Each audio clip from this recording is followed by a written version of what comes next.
Laing Cebuana appeal sa misyon sa Artemis 2 sa pagbisita sa buwan. Proud taga Balamban mga kahigalaan po. Atong siren ilailahon ning maong Pinay Cebuana mga higal. Live report. Ato mga good morning. Yes, sa laing nga Cebuana gikan na sa lungsod sa Dumanhog ang nahimong kabahin sa operasyon nga nasuporta sa makasaysayanong misyon sa Artemis 2 padulong sa buwan.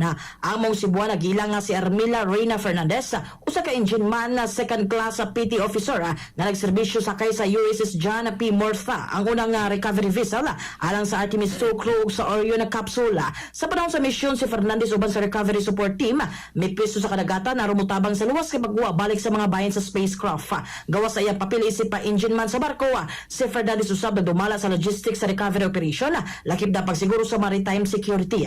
Kinumdumang laing Cebuana nga si Arya Nikki Hubay Lazaro, gikan sa Balamban, nahimong miyembro sab sa Orion Fracture Control Team.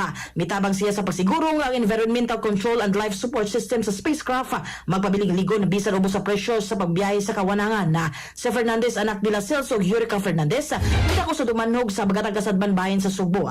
Sa usa ka Facebook post, gipadayag sa lokal nga gobyerno sa Dumanog ang ilang garbong suporta kang Fernandez samtang gidayag ang iyang kontribusyon sa maong misyon. Mga katropa, alang sa pabahimsog sa panlawas, inumog sa Thona Plus Gold, alang sa nagayusang Pilipino para sa Pilipinas, kininyong katropa Almi Mata XFM News. Live report.